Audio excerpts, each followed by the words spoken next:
A paz do Senhor, meus irmãos em Cristo, eu sou o pastor Cláudio Gama.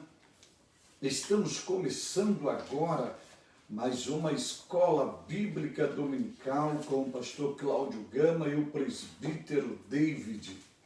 Nós estamos estudando a palavra de Deus baseado na epístola do apóstolo São Paulo aos Efésios, com a revista bíblica com o tema A Igreja Eleita, a Igreja de Deus em Cristo, que foi eleita antes do tempo eterno, sua redenção pelo sangue de Jesus e as bênçãos conquistadas por Cristo na cruz do Calvário para esta igreja. Hoje nós temos um tema muito palpitante que vai tratar da nossa vida em Cristo Jesus, da bênção conquistada por Jesus na cruz do Calvário e a proposta de termos uma nova qualidade de vida por meio do Senhor Jesus. Olha, seja bem-vindo, bem-vinda à Escola Bíblica Dominical. Cumprimentamos todos os irmãos da nossa igreja, a DCVEG, aqui no Rio de Janeiro, São Gonçalo, os nossos irmãos que estão assistindo e participando da Escola Bíblica Dominical em Minas Gerais, na cidade de Rio Casca, a Igreja Assembleia de Deus do Ministério da Reconciliação e todas as cidades circunvizinhas. Mas não só o Rio de Janeiro e Rio Casca, Minas Gerais estão conosco. O povo brasileiro, todos os estados do Brasil e até fora do Brasil estão participando conosco desta Escola Bíblica Dominical. Nós vamos orar, pedir a Deus a sua bênção, a sua iluminação, a sua graça sobre nós e já nós já vamos começar a aula de hoje. Vamos orar? Vamos falar com Deus? Orar é comunicar com Deus, é respirar o oxigênio do céu. Então vamos orar, vale a pena orar. Então oremos. Nosso Deus, nosso Pai, bendito é o Senhor, o Deus Todo-Poderoso. Queremos, Senhor Deus, pedir a Tua bênção para hoje, onde vamos estudar a Tua bendita palavra. Rogamos, Senhor Deus, a Sua sabedoria, a Sua iluminação, ó Deus, a Sua bendita graça sobre nós, para que nossos olhos espirituais sejam iluminados pelo Teu Espírito Santo, para que possamos enxergar verdades bíblicas divinas que o olho natural não consegue ver. Ó Pai, nos abençoe poderosamente, abençoe todos os irmãos que estão conosco nesta escola bíblica, Senhor. Que haja, Senhor Deus, renovação da fé, da esperança, do amor e que a graça, a bênção, a misericórdia e a paz de Deus sejam multiplicados na vida deles. Pai, nos abençoe, esteja entronizado entre nós, tenha primazia e fale conosco através do seu bendito Espírito Santo, por meio também da sua preciosa palavra. Ó Deus, assim nós oramos e te agradecemos no nome de Jesus. Amém, amém e amém. Glória a Deus. Já queremos dar boas-vindas a uma série de irmãos que estão conosco.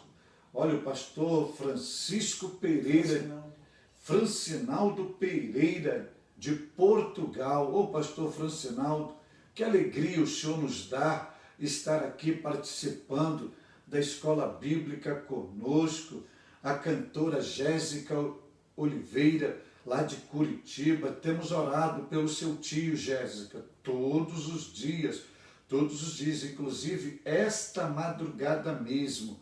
Eram 2 horas da manhã, Jéssica. Eu estava orando pelo seu tio Oswaldo de Oliveira, pela irmã Gabi, orando pelo povo de Deus, pela Igreja de Jesus aqui em São Gonçalo, a DCVEG, a Igreja de Cristo em Minas Gerais, pelo todo o povo de Deus. Olha, dá boas-vindas ao irmão Orlando Oliveira. Irmão Orlando, também estou orando pelo irmão Marcos. Eu soube que ele foi atingido, sofreu um sinistro, e nós estamos orando, estamos colocando o irmão Marcos em oração. Seja bem-vindo. A Luana Maciel, a Elza Machado, a Eldiron, aqui Souza, Gislane Faria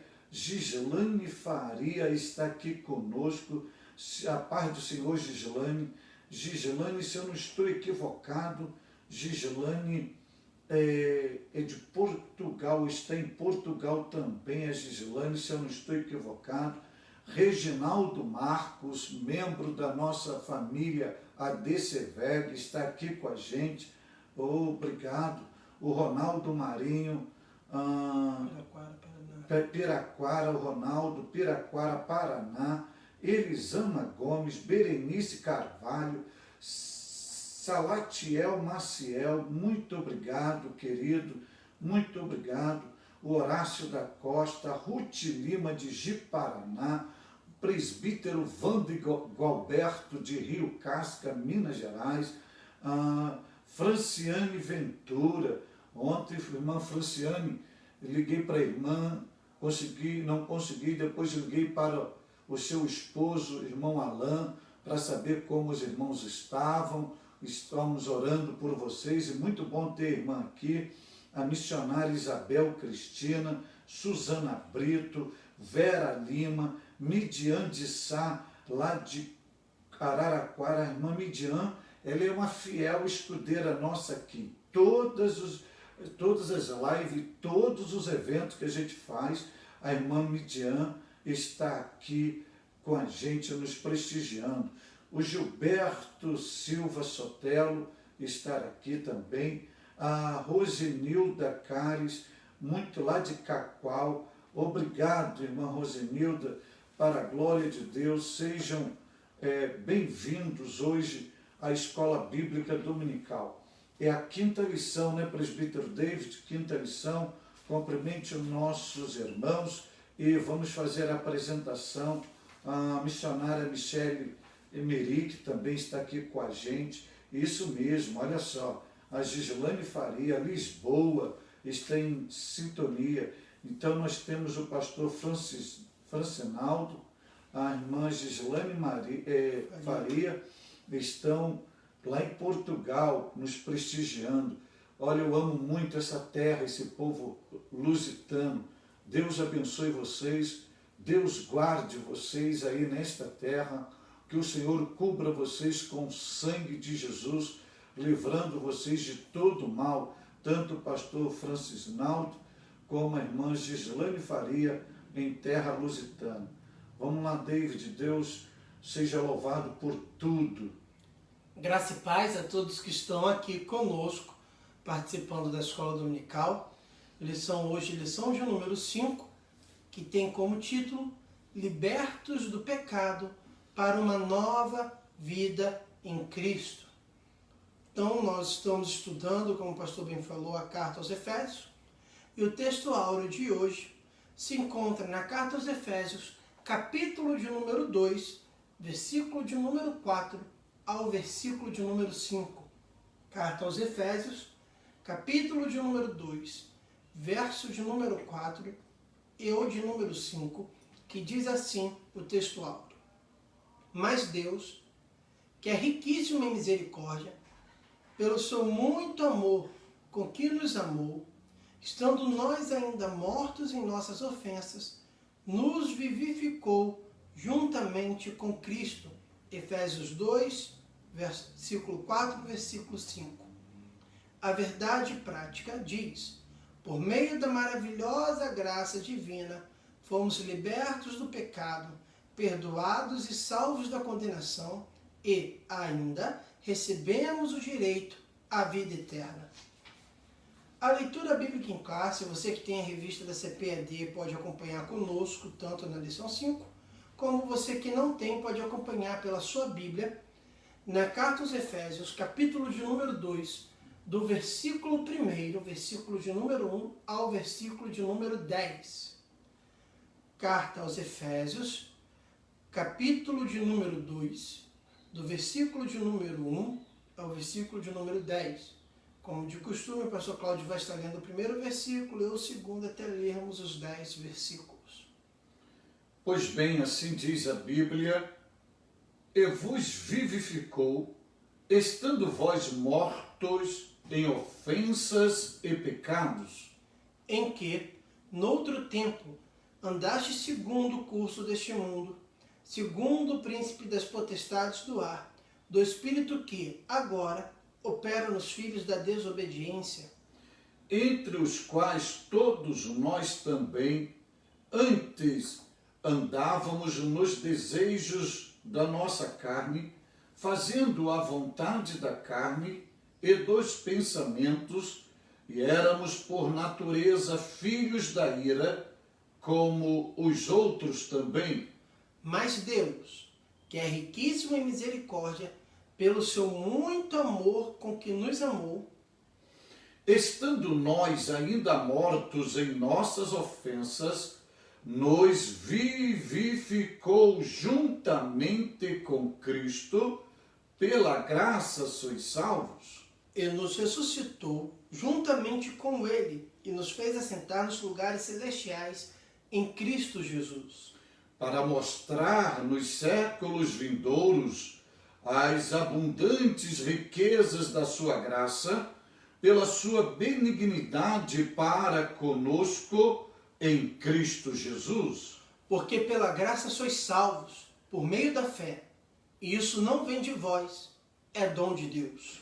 Não vem das obras, não vem das obras para que ninguém se glorie, Porque somos feitura sua, criados em Cristo Jesus para as boas obras, as quais Deus preparou para que andássemos nelas. Amém.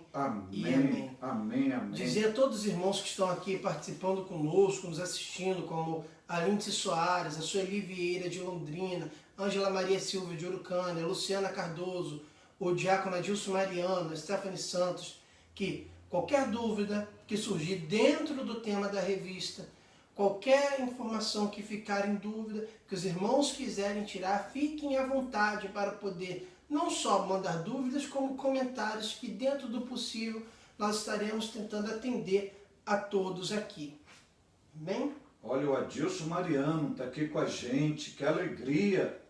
Irmã Luciana Cardoso, a irmã Ângela Maria lá em Rio Casca, olha, irmã Lindsay Soares lá em Ottawa, Canadá.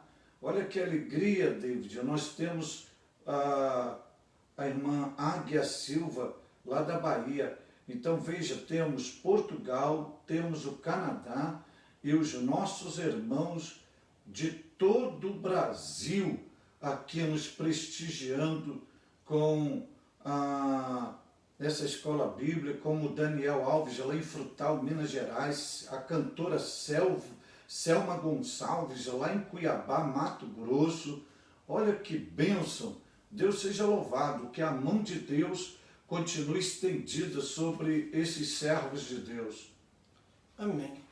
Então, hoje, nós temos como objetivo geral revelar que a graça salvadora de Cristo nos garante vida eterna, como objetivos específicos, primeiro, refletir sobre a natureza pecaminosa, segundo, explicar que fomos vivificados pela graça de Deus, terceiro, informar que nossa salvação vem de Deus e não das obras. O ponto central da lição é: a graça salvadora de Cristo nos garante a vida eterna. Então, para a gente poder entender o que nós vamos trabalhar hoje, nós vamos falar sobre o ser humano, quem ele era antes de se encontrar com a graça de Deus, ou antes da manifestação da graça de Deus sobre a terra, o processo salvífico da graça e a salvação dentro do homem. Então hoje nós vamos trabalhar a salvação e a libertação do homem do pecado, não é isso, pastor? É verdade, essa temática mostra a eficácia do plano da salvação que Deus projetou para o ser humano, conquistado na cruz do Calvário, via a oferta da pessoa de Jesus como Cordeiro de Deus, derramando o seu precioso sangue e possibilitando todo ser humano gratuitamente, sem nenhum mérito humano, alcançar a salvação em Cristo Jesus. Logo, alcançando esta salvação, ele se torna herdeiro da vida eterna. Esta é a proposta dessa temática para hoje.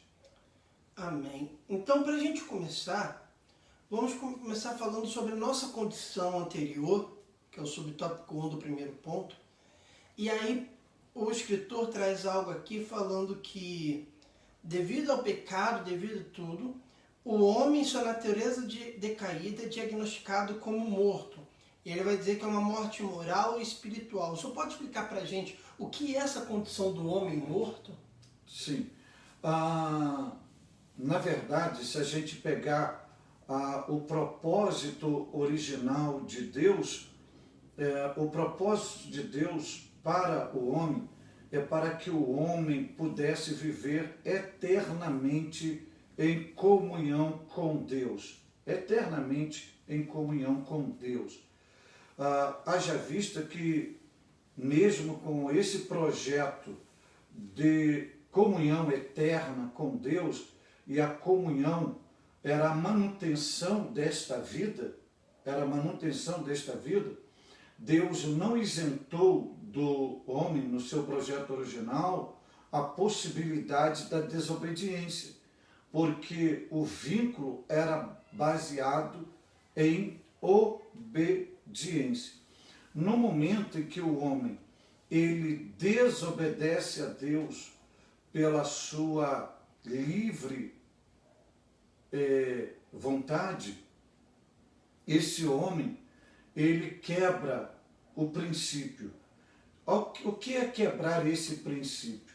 Esse homem acaba afrontando o próprio Deus e a sua santidade. Isso chama-se de queda. Nesse ato da queda, o homem vai morrer. Aí, voltando lá à origem, como no Jardim do Éden, muitos podem questionar: mas o homem continuou vivendo.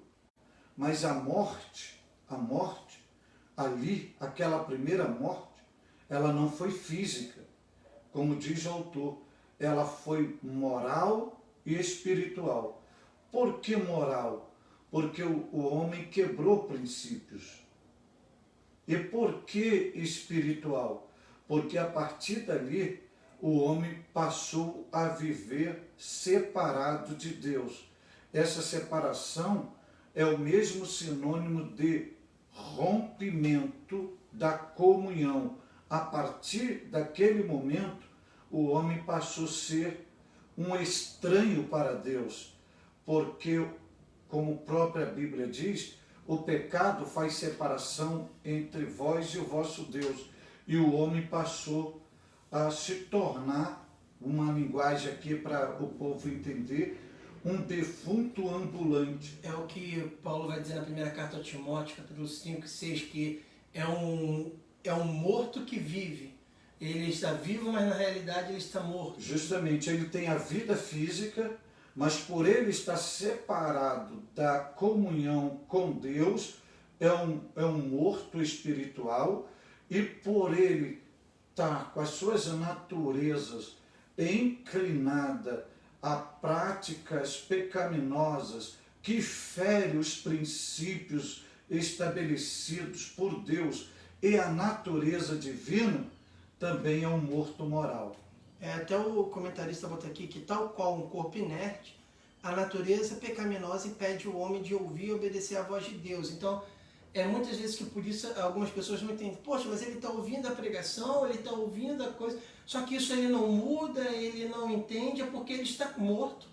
E por estar morto, muitas das vezes não consegue ouvir e entender a mensagem de Deus, porque ele está, como o senhor me falou, separado de Deus por estar morto espiritualmente. Se a gente for usar o morto no sentido literal, para poder entender o morto espiritual, um defunto, ele tem o ouvido, mas ele não ouve. Ele tem os olhos, mas ele não vê. Ele tem os pés, mas ele não anda. Ele tem o seu corpo, mas vive totalmente numa inércia. Assim é o morto espiritual. Ele, com os seus olhos físicos, ele consegue ver o brilho do sol, o raiar do sol, mas ele não consegue enxergar o resplandecer da glória e da graça de Deus pelo Calvário, via o Calvário. Ele não consegue ser sensível a ouvir a voz de Deus, porque ele está morto pelo pecado, no sentido que Paulo vai dizer, e a própria Bíblia diz, escravo, dominado pelo pecado. E o morto, né, isso parece até um paradoxo, mas ele não tem poder em si mesmo de ativar essa sua vitalidade, a não ser por uma ação de Deus nele, via a sua graça, que é a proposta da temática de hoje. Amém. Lembrando aos irmãos que estão chegando agora, faça como o pastor Paulo Leivas, deixe aqui o seu nome, que está falando lá do Pará, deixe o seu nome, de onde você está falando, como o Valdir Fernandes, que também botou aqui, está em Paranaguá, Paraná, e qualquer dúvida que surgir dentro da lição, daquilo que tem sido comentado, fiquem à vontade para enviar as dúvidas e comentários, participe conosco aqui da Escola Bíblica Dominical. E o pastor Stefani Santos também está com a gente aqui nos prestigiando. Pastor Stefani Santos, que é pastor de uma igreja abençoada na cidade de Itaboraí. Pastor Stefani Santos. Então, tá o nosso irmão em Cristo, companheiro da labuta do mestre Rogério Acácio, também está aqui. O evangelista Davi Alves. Olha, querido, põe o nome da sua cidade, coloca o nome da sua cidade. Faça como o Alisson Yolanda, que botou aqui que é de Extrema. Júlia Kessia, Rio Casca. Coloque o nome da sua cidade e depois coloque suas dúvidas. Márcio Luiz de Curitiba. Pastor Charles Cabral, está tudo aqui com a gente. Deus seja louvado.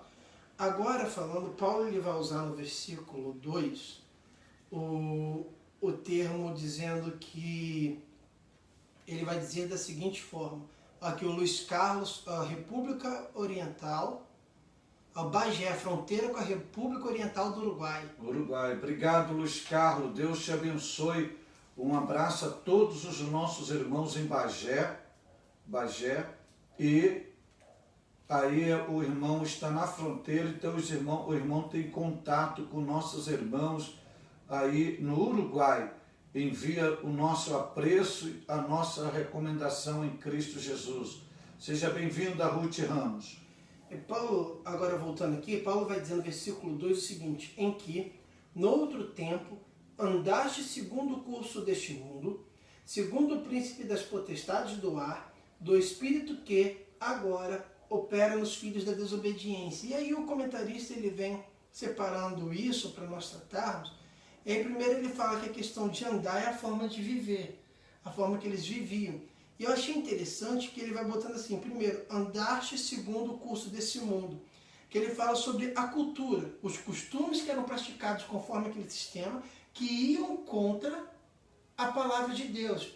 Quem está acompanhando a EBD conosco vai lembrar que na primeira lição nós tratamos sobre a cultura do povo de Éfeso, que era um povo idólatra, que adorava a deusa Diana, com magia negra, prostituição. E aí o comentarista ele bota assim, que nós não devemos relativizar o pecado e muito menos ajustar-se à maneira de viver no nosso tempo. Isso fala que não importa a cultura que nós estejamos inseridos, não importa o que seja certo no nosso país ou aceitável no nosso país, se não condiz com a palavra de Deus, nós devemos rejeitar, não é isso? Justamente, quando ele diz aqui em que noutro tempo, ele está se referindo à vida passada. A vida passada no sentido de aquela vida da pessoa que ainda não havia conhecido Cristo, não havia experimentado a bênção da salvação em Cristo Jesus. E quando ele usa o verbo andar, esse verbo andar, ele na Bíblia Sagrada, ele significa estilo de vida, conduta, a ação, atividade, locomoção. Então o que ele diz é o seguinte, que antes de abraçar a fé, preso ao pecado, escravo pelo pecado, o estilo de vida que essa pessoa levava era segundo o curso deste mundo. Quando ele se refere ao curso deste mundo, ele não está se referindo à natureza, por exemplo, à beleza de uma praia, à beleza de uma cachoeira, à beleza de um jardim florido, à beleza de um jardim botânico, não está se referindo à beleza de um canto do pássaro, ele não está se referindo, tipo, a beleza das cataratas do Foz do Iguaçu. Ele não está se referindo ao mundo no sentido físico, mas Paulo está se referindo ao mundo a um sistema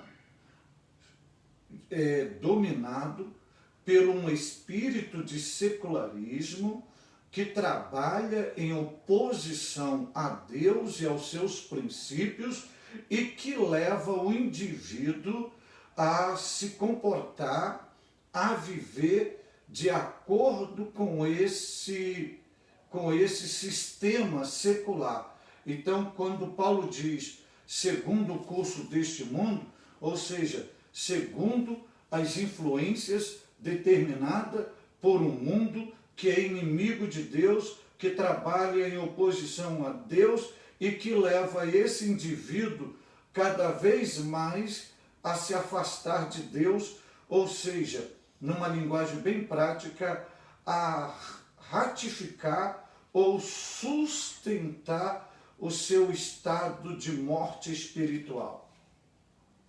E aí, então, a gente falou do curso deste mundo, e aí Paulo vai falar também sobre o segundo príncipe da potestade do ar, e o comentarista ele vem falando também que um corpo morto, ele muitas das vezes, ele acaba sofrendo também influências de agentes malignos que é capaz de influenciar o homem para desobediência e incredulidade. Então isso mostra também que um corpo morto, podemos dizer assim, muitas das vezes acaba não tendo domínio sobre si próprio, ou seja, facilmente influenciável por espíritos malignos também, não é isso? É verdade.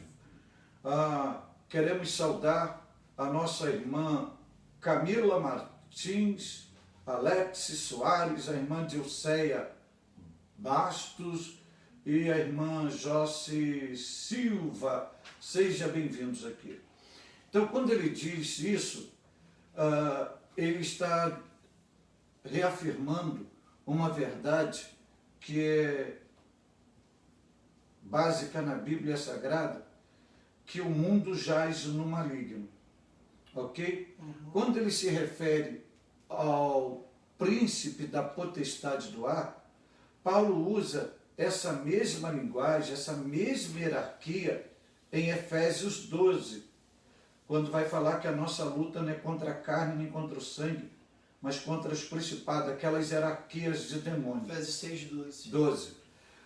Isso significa dizer, Paulo expressa isso para nós, é que esse mundo, que é oposição a Deus, e que esse morto espiritual que está no mundo, ele é influenciado, ele é conduzido por uma força maior, que é o mundo espiritual paralelo ao reino de Deus, e que essa força maior, ela não é física, ela não é material e ela não é humana, ela é espiritual. É um espírito maligno que vive na atmosfera, regendo, influenciando, comandando pessoas para uma operação. E que operação é essa? Paulo vai chamar desobediência. Desobediência a quem? A Deus.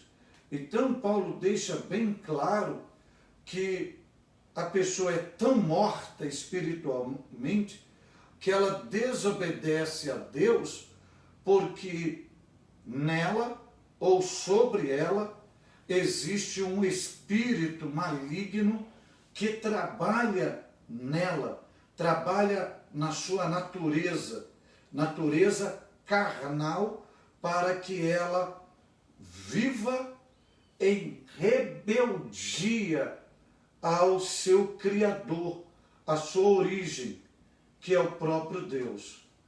E falando também sobre a natureza, já que você entrou isso, no versículo 3 ele diz, entre os quais nós também antes andávamos nos desejos da nossa carne, fazendo a vontade da carne e dos pensamentos, e éramos por natureza filhos da ira como os outros também.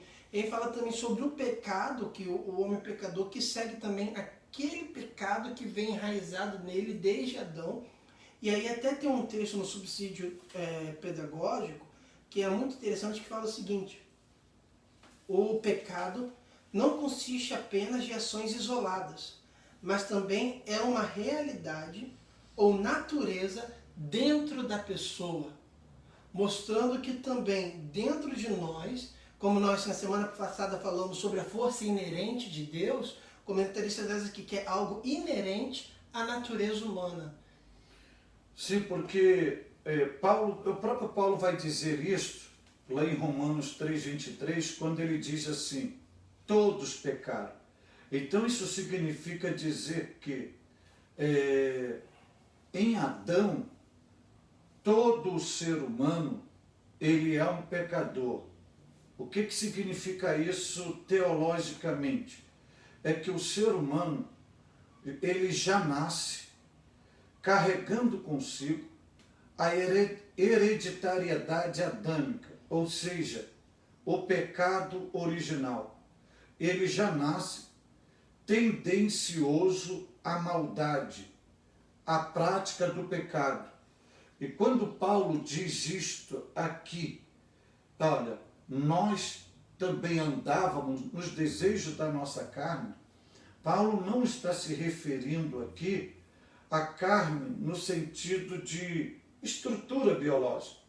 Paulo está se referindo aqui à carne, essa natureza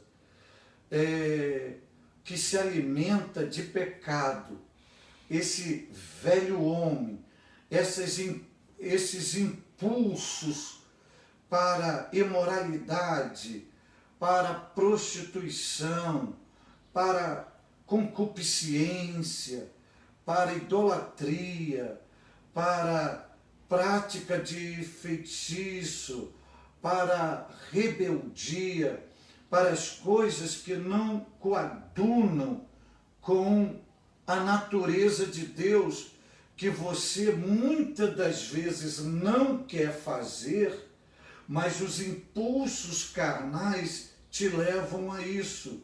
Tipo que hoje eu não vou me alcoolizar, hoje eu não vou me embriagar. A pessoa amanhece decidido a isso, mas no final do dia está embriagada. Hoje eu não vou usar drogas, mas no final do dia a pessoa está drogada. Por quê?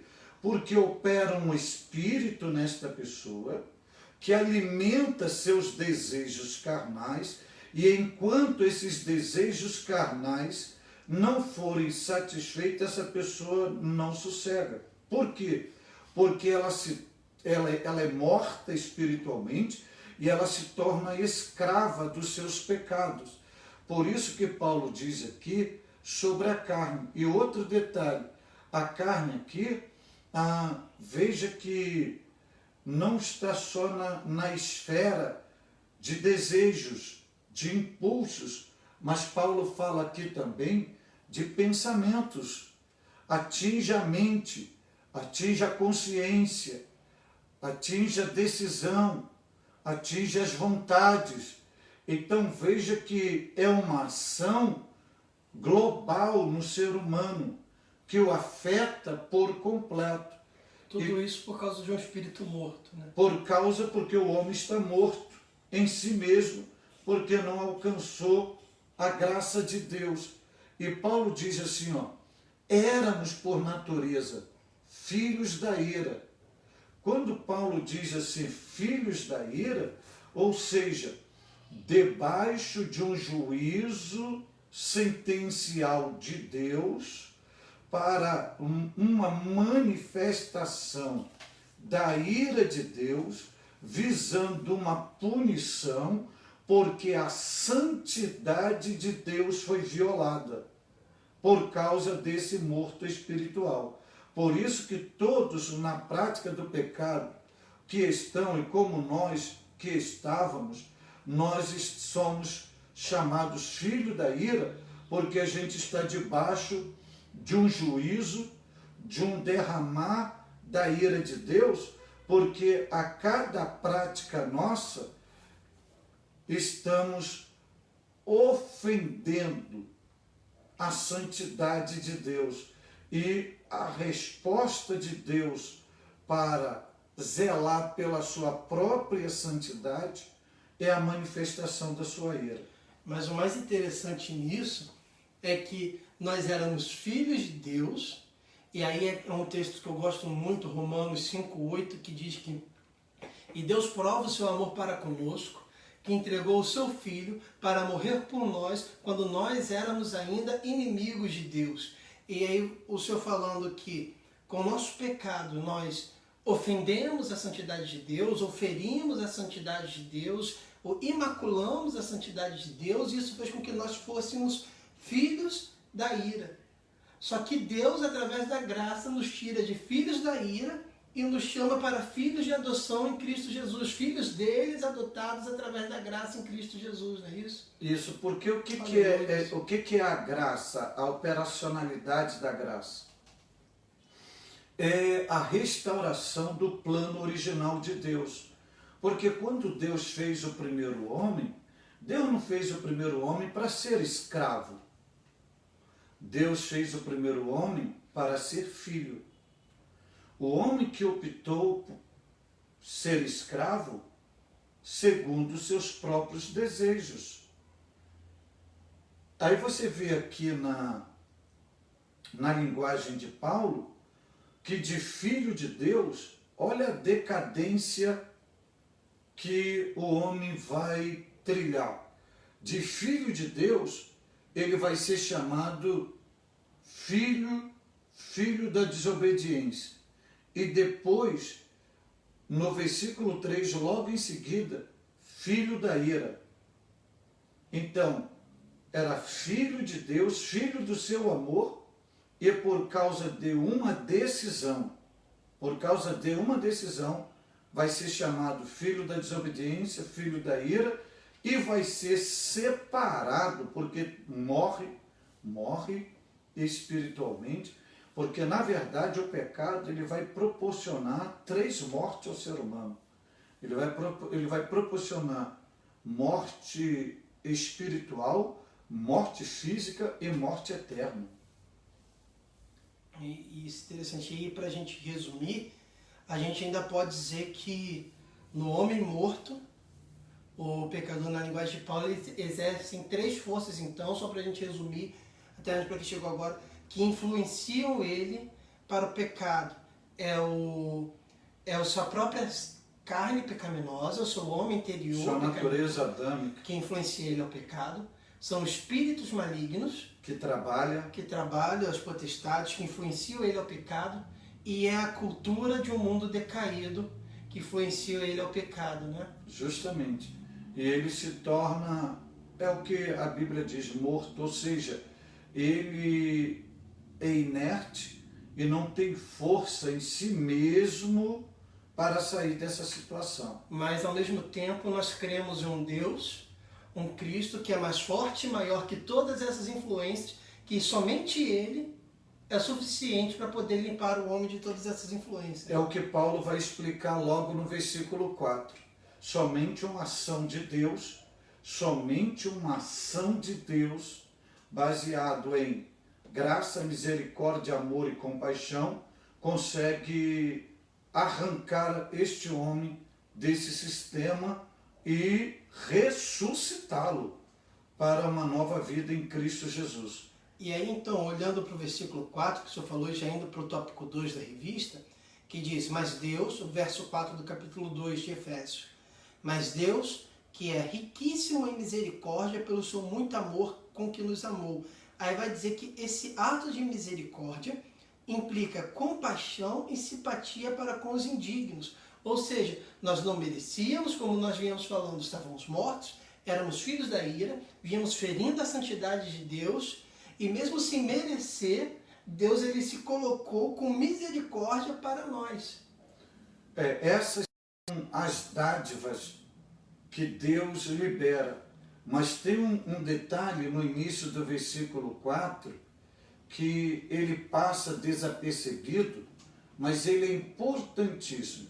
Porque se você olhar para o versículo 1 para o versículo 3, o resumo total é o homem inoperante, o homem morto, o homem escravo, o homem dominado por um espírito, o homem inclinado para a natureza carnal, um homem que é filho da desobediência, um homem que é filho da ira, ou seja, um homem caracterizado, um defunto, um morto, sem força, sem vigor, sem iniciativa, sem nenhum tipo de reação para ir em direção a Deus. Pelo contrário, o andar dele é cada vez mais mergulhando no lamaçal do pecado.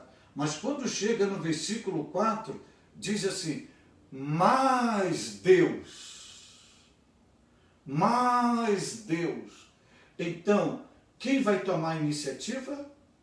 Deus. Quem que vai em direção ao homem? Deus. Quem vai fazer alguma coisa em favor do homem? Deus. Quem vai estender a mão? Deus. Quem vai usar de misericórdia? Deus. Então isso significa dizer que o homem por si mesmo, ele não consegue se libertar dos seus próprios pecados.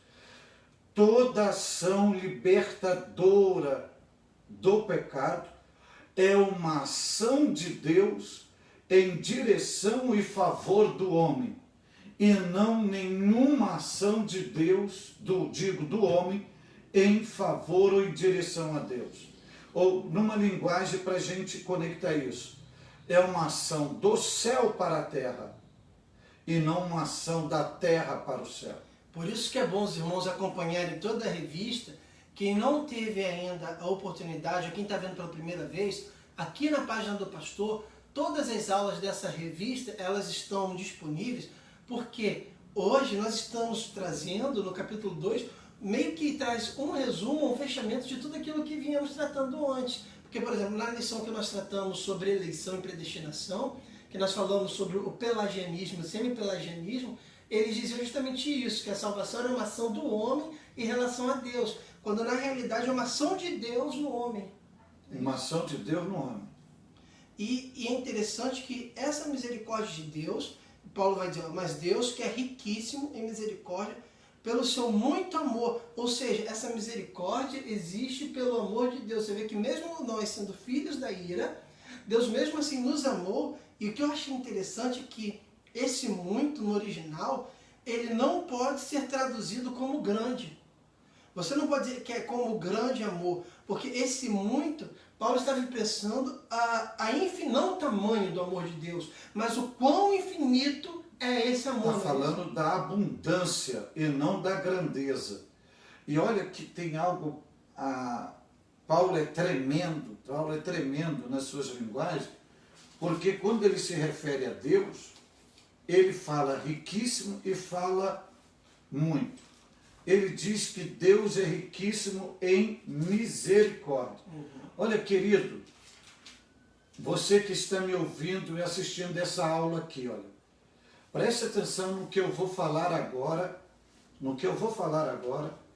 que há uma probabilidade muito grande de você não ter ouvido isso.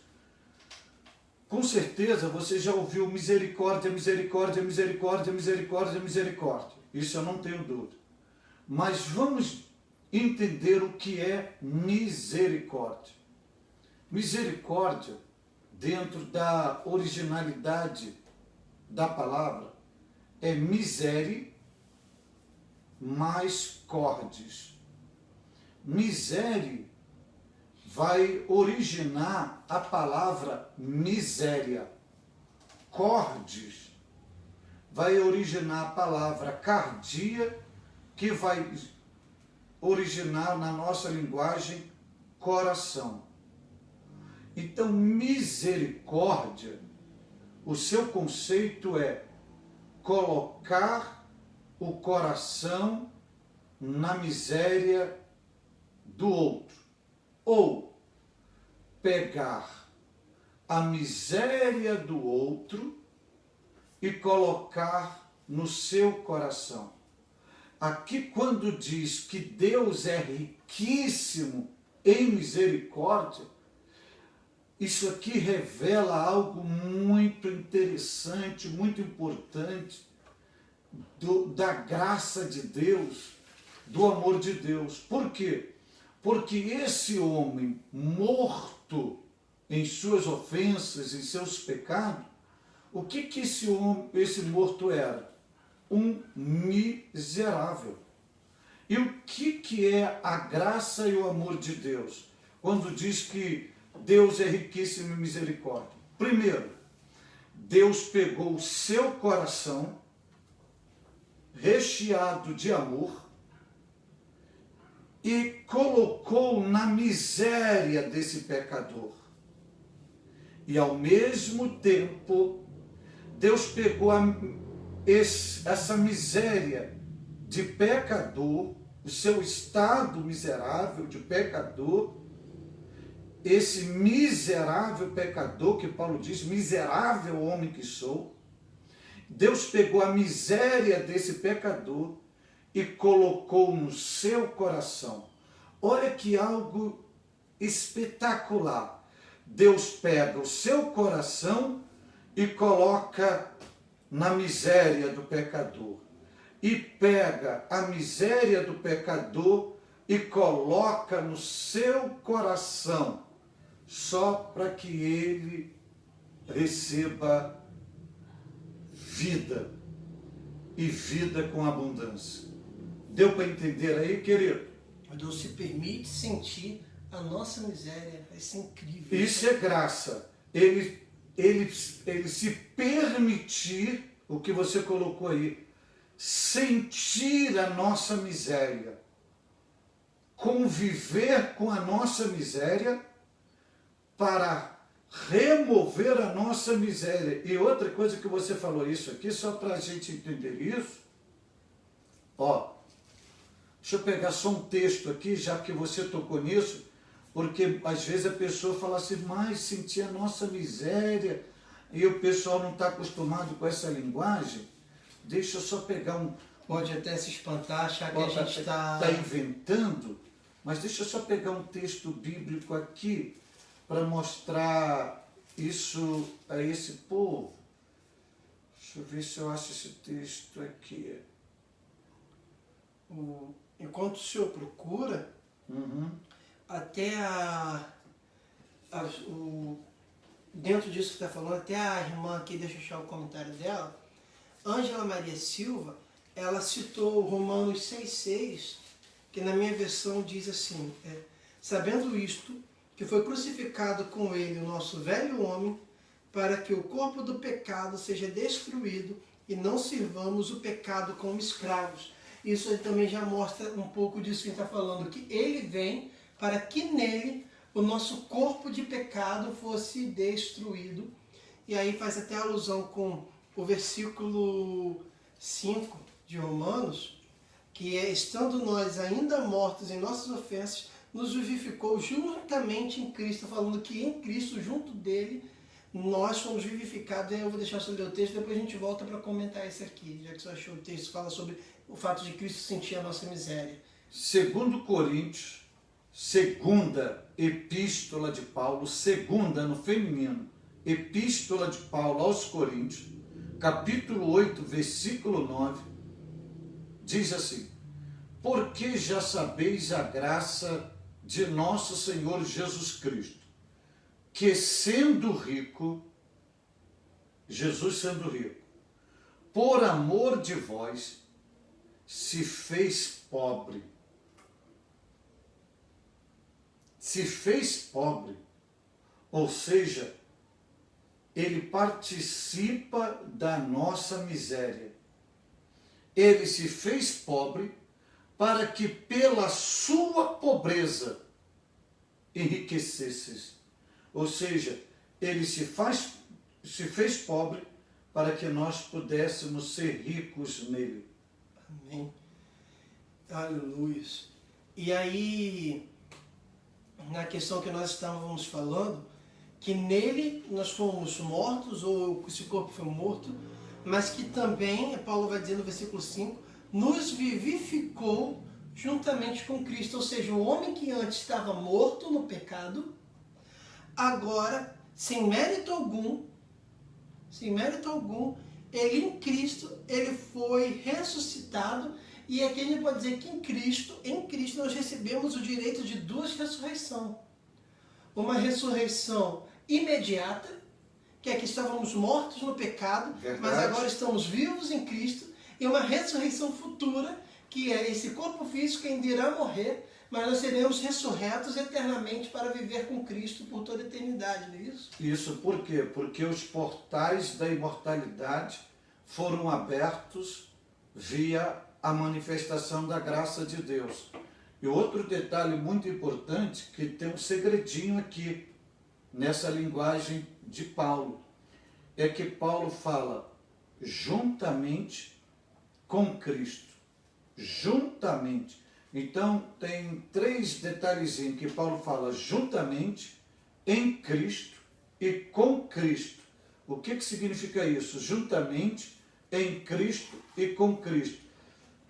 Significa que unido em Cristo, por meio de Cristo, ou seja, na ação que Cristo ressuscitou, na sua morte e ressurreição, nós também nos tornamos abençoado herdeiro dessa morte e ressurreição.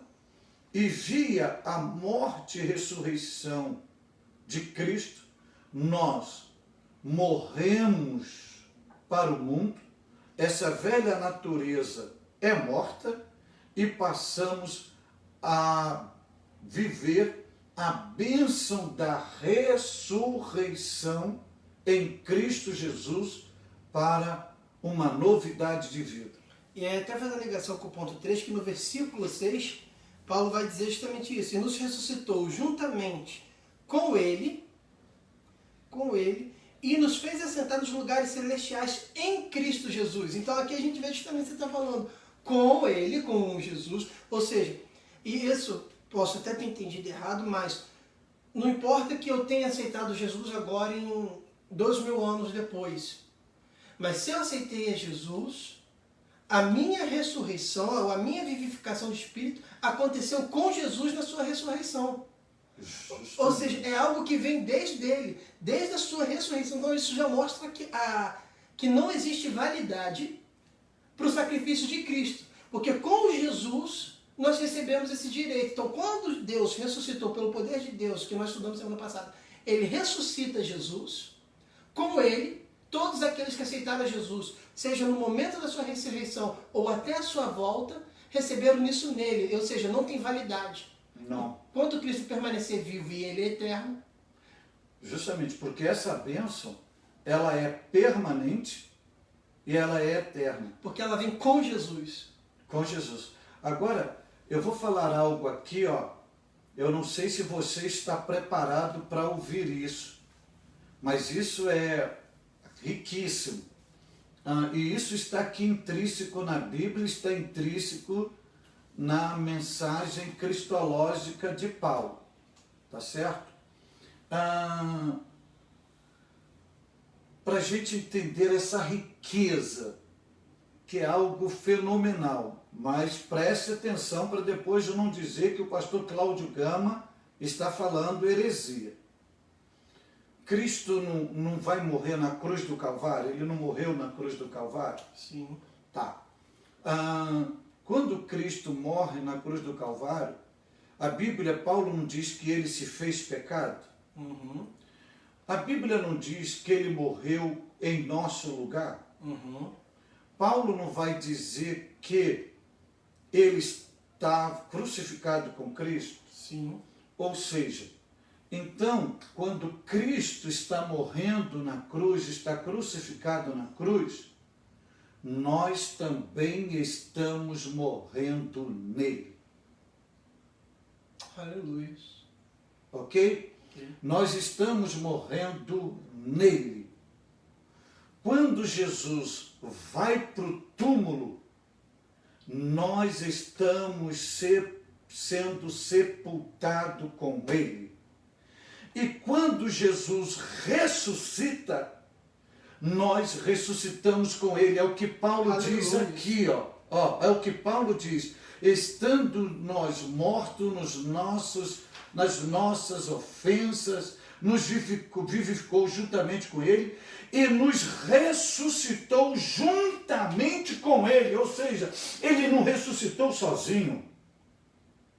Olha a mente de Deus, olha o que Deus reservou para nós, olha o plano da salvação, olha o que nós estudamos de presciência, de plano pré-ordinário. Sobre eleição. Deus nos ressuscitou Jesus, ressuscitamos com ele, ou seja, ele nos tirou do cativeiro da morte, para que possamos viver a vida de Deus. Olha que algo interessante, querido. E a gente pode ir indo um pouco mais além, já que o senhor citou a aula da eleição, que fala sobre o que nós falamos, que era algo que Deus já tinha preparado desde antes da fundação do mundo. Então a gente pode dizer que, ainda mesmo antes de nós existirmos, antes do mundo ser criado, Deus já tinha preparado para nós a ressurreição em Cristo, ou com Cristo. Antes mesmo de tudo existir, Deus já pensava em nós. Sempre pensou em nós. Para nos dar as bênçãos com Cristo. Com Cristo. E em Cristo. Sim, o Cristo é o elo central, que Pedro chama a pedra de esquina, que a gente pode, usando uma linguagem biológica, a coluna do corpo, que Paulo vai chamar a cabeça do corpo, ou seja, é tudo em Cristo, por meio de Cristo, através de Cristo, por meio dele e para ele, são todas as coisas. Tudo converge nele, tudo. E aí, completando aqui, vai dizer que com ele nós fomos ressuscitados, ou fomos vivificados, no versículo 10, nos ressuscitou justamente com ele, e nos fez assentar nos lugares celestiais em Cristo. Então isso mostra que tudo aquilo que Cristo recebeu, por ele, nós vamos receber também. Se juntamente fala de uma ligação. Então, não só a ressurreição, mas a vida eterna, o galardão nos céus, a possibilidade de reinar com Deus, tudo isso nós recebemos, não por nós, não porque merecemos, mas recebemos em Jesus. Em Jesus. E outra coisa, esse versículo que você citou aí, o versículo 6, ele nos ressuscitou juntamente com ele, já falei isso, e nos fez assentar nos lugares celestiais em Cristo Jesus. Que isso aqui é outra riqueza. Então, só completa, o versículo 7 completa, só para o senhor poder Para mostrar nos séculos vindouros as abundantes riquezas da sua graça, pela sua benignidade para conosco em Cristo Jesus. Falando um pouquinho desse, nos fez assentar nas regiões celestiais, nos lugares celestiais. Olha, isso aqui não é uma bênção para ser desfrutada no futuro. É uma bênção que nós já estamos desfrutando no presente. E se você perceber aqui, a graça, o amor, a misericórdia de Deus é algo tão extraordinário, que aqui é uma mudança de posicionamento. Há uma mudança de localização. Porque se você ler o versículo 1, o versículo 2 e o versículo 3, onde estava esse homem morto no pecado? No mundo. Embaixo. Subjugado. Mas quando ele ressuscita em Cristo, há um deslocamento de posição no mundo espiritual. Ele sai do mundo, de uma esfera regida por espírito maligno, e ele é colocado numa posição superior, em um lugar de região celestial. E aonde é essa região celestial? Aqui que é interessante, é o mesmo lugar que Cristo está assentado. Olha isso aí. Então isso significa dizer que nós não só somos participantes da morte de Jesus, do seu sepultamento, da sua ressurreição, mas nós somos participantes da sua ascensão, porque em Cristo Deus nos deu o privilégio da ascensão e também de assentarmos com Cristo. E Paulo, ele diz, em duas palavrinhas, ele diz tudo isso. Se com Cristo sofrermos, com Cristo reinamos. Ou seja, a graça de Deus, a salvação em Cristo, ela nos leva a um nível de honra, de privilégio incomum, extraordinário. E isso é que nos faz mais amante do Senhor. E tudo isso, para a gente já partir para o final, para o ponto 3, vem pela graça. Graça. Graça, que se eu não me engano no original é caris, que significa favor imerecido, ou seja, uma ação de Deus sobre quem não merecia, né? E eu vou até acrescentar um pouquinho nesse conceito de graça. Não está errado, favor imerecido, mas não está completo, porque a graça, ela é um favor imerecido, mas existe um detalhe a mais. Que favor é esse? Que favor é esse? Então, a graça é um favor imerecido de Deus ao homem ao doar gratuitamente o seu Filho unigênito. Então, a graça, esse favor, é a doação do Pai em doar o seu próprio Filho, o seu Filho amado. Então se resume numa linguagem mais popular, favor imerecido. E aí, com isso, nós recebemos a salvação, já que a graça é o único meio de salvação que nós temos. E aqui até o comentarista traz algo muito interessante, que ele diz assim: portanto, a salvação é o livramento do poder da maldição do pecado e da morte, e a restituição do homem à comunhão com Deus, uma bênção concedida a todos que recebem Cristo como Salvador. Então aqui você vê duas coisas interessantes. Nós viemos descrevendo o pecado no primeiro tópico, depois e o Senhor até falou bem sobre que Deus não criou o homem para o pecado. Então você vê aqui que a salvação, ela livra o homem do poder do pecado e da maldição que o pecado pôs no homem, restaurando ele a comunhão com Deus. Ou seja, ele volta ao estado original, Deus restaura o estado original dele em Cristo. Então, todo domínio e maldição é quebrada em Cristo. E aí é o que ele traz algo muito interessante, que por mais que a graça ela esteja livre para todos, a graça, até o comentarista usa um termo no livro, e aí eu quero que você preste bem atenção, que no momento que eu li me chocou, mas eu entendi o que ele falou, que ele diz que a graça não é irresistível. E aí o que ele explica aqui, e aí o senhor vai abrir, o que é algo irresistível? É algo que você não consegue resistir de jeito nenhum. Ele diz que a graça não é irresistível, a graça é atraente. Mas por que ela não é irresistível? Ele diz que a graça é irresistível. Então, aqui ele diz que ela não é irresistível porque você pode rejeitar a graça se você quiser. Mostra sobre... Sim, ela não é irresistível. Ela é atraente. Isso. Atraente, mas ela não é irresistível. Por quê? Porque você pode rejeitar a graça. Pode. A graça está livre, só que Deus não interfere no livre-arbítrio. Então, tipo assim, ele até comenta aqui que é por meio da graça que Deus ativa o livre-arbítrio e capacita o pecador para que responda com fé ao chamado do Evangelho.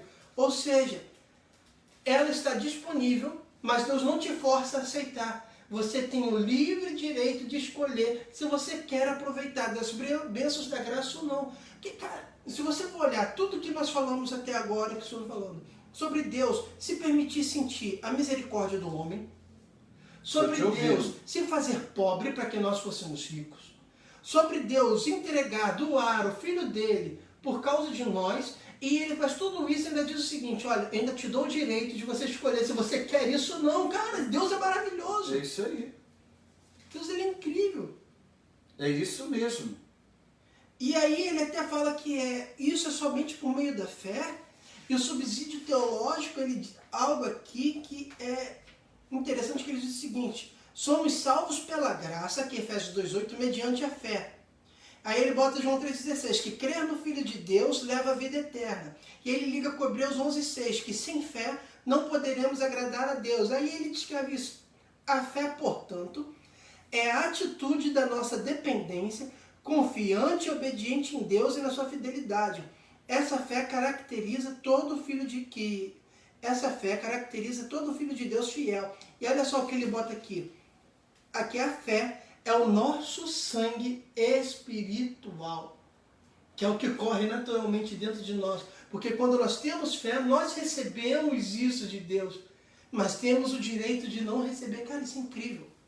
Porque Deus, ele trabalha com a graça, e aonde o autor diz que ela pode ser resistida, você tem o direito, e o pessoal, para a gente explicar que a graça pode ser resistida, eu vou dar um versículo aqui aos irmãos, tá? Para não pensar que é coisa da nossa cabeça. Atos dos Apóstolos, capítulo 7, versículo 51. Está assim escrito.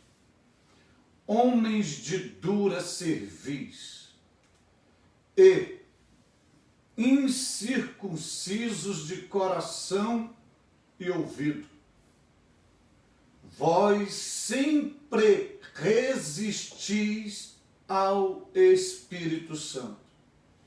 Assim vós sois como os vossos pais. Então, dura cerviz, incircunciso de coração e ouvido, resistindo ao Espírito Santo.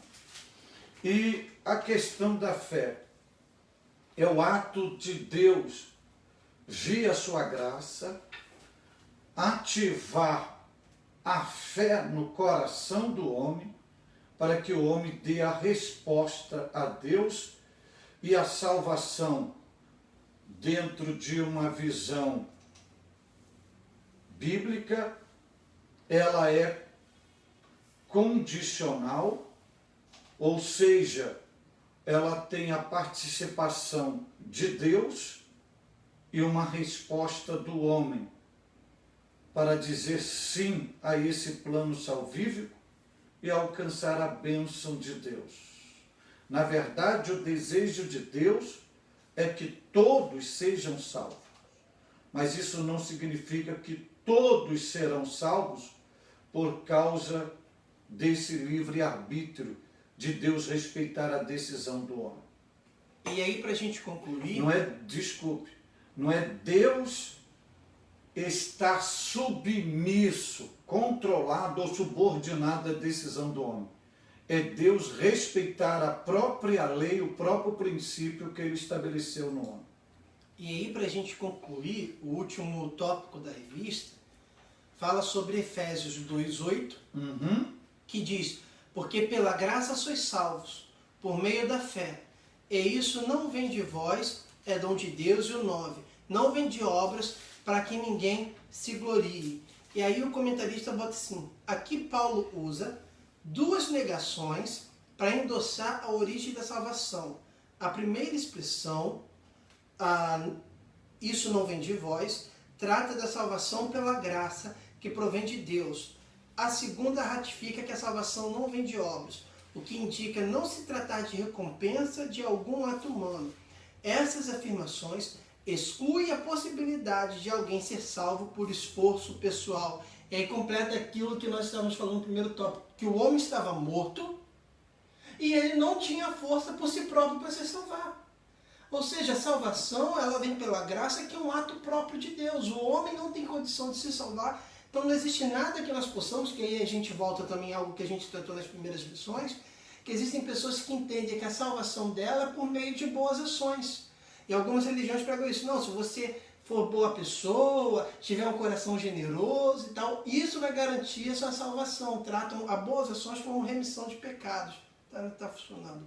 Boas obras, esmolas, dinheiro, prata, ouro, nada desta terra compra a salvação. Nada compra a salvação. Só para ratificar aqui a palavra de Paulo, se eu achar um texto aqui, eu vou compartilhar esse texto com vocês. Ou seja, o homem por si mesmo, ele pode fazer o que ele quiser, mas ele não consegue a salvação, porque a salvação não é mérito humano, não é resultado de nenhuma ação social. Isso é virtuoso, mas isso não é base para salvação. A salvação é mérito divino, é mérito celestial, é mérito de Deus para com o homem. Obras não salvam, mas a gente precisa falar algo aqui muito importante. Obras não salvam, mas todo aquele que é salvo, ele reflete a sua salvação fazendo boas obras. É justamente isso que entra, porque não é porque as obras não salvam que a gente deve entrar num comodismo e não realizar boas obras.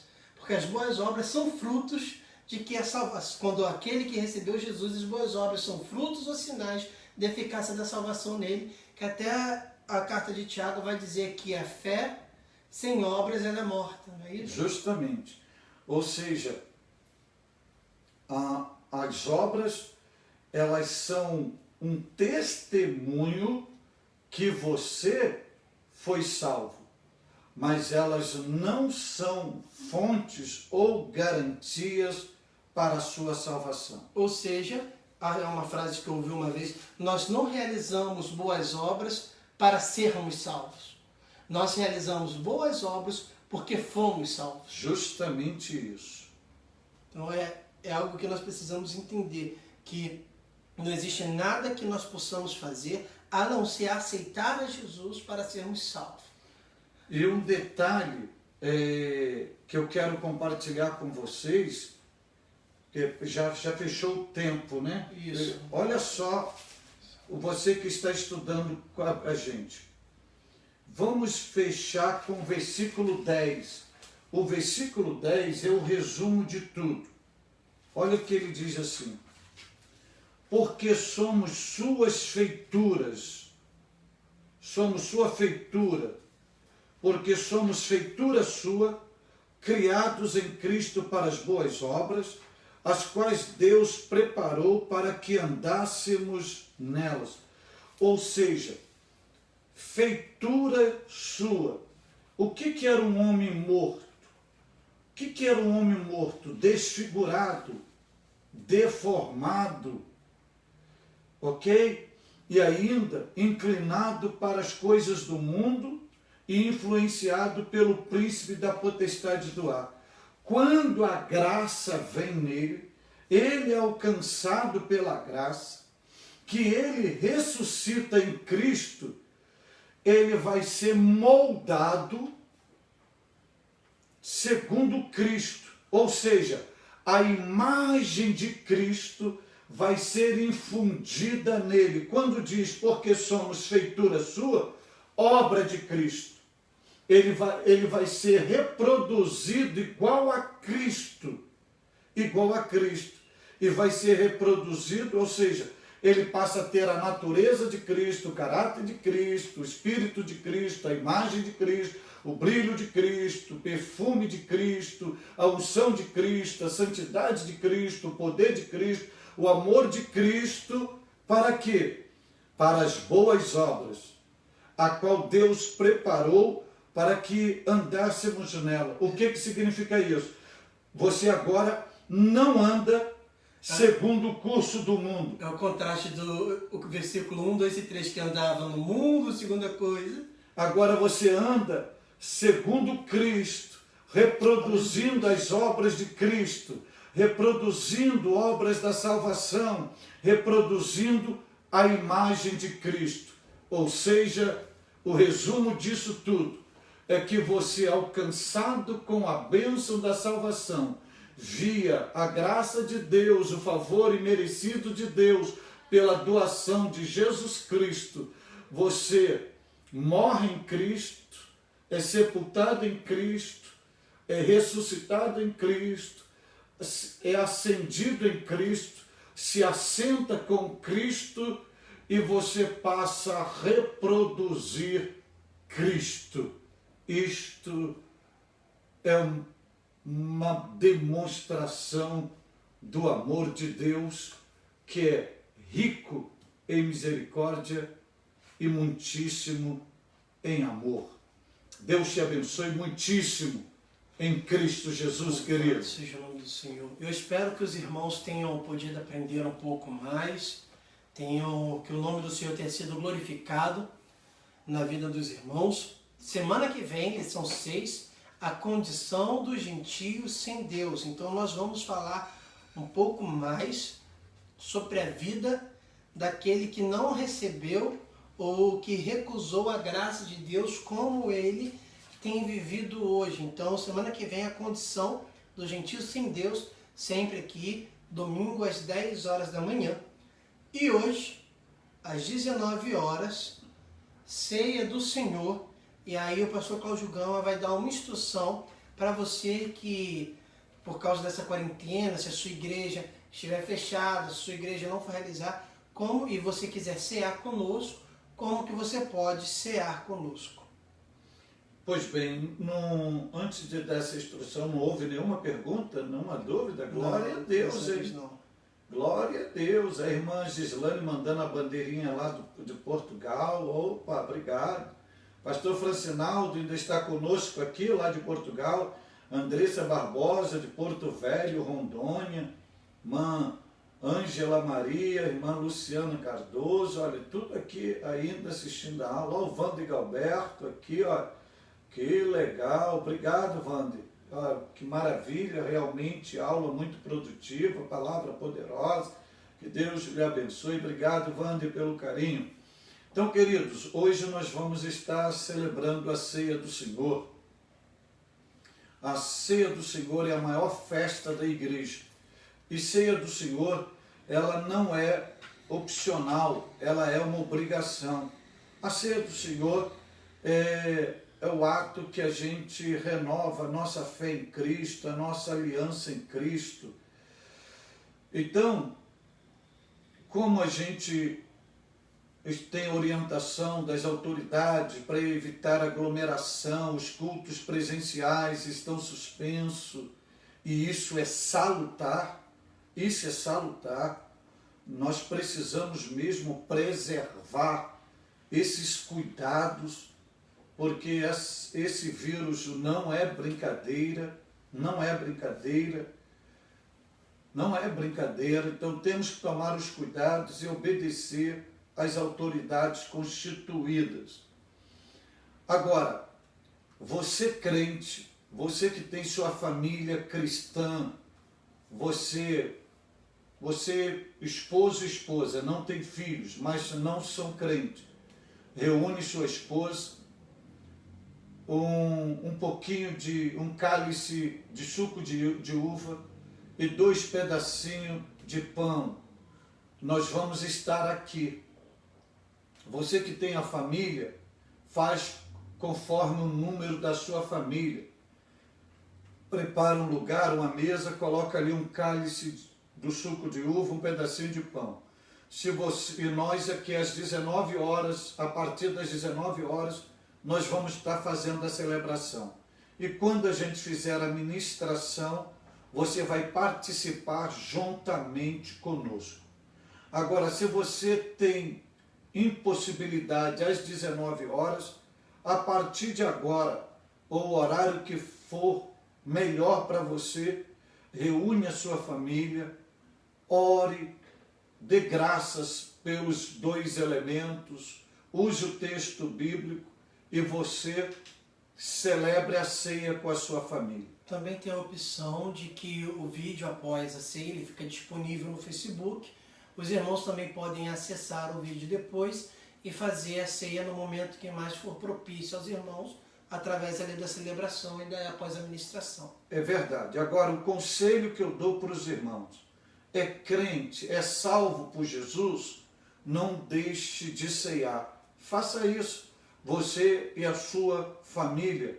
Você e a sua família.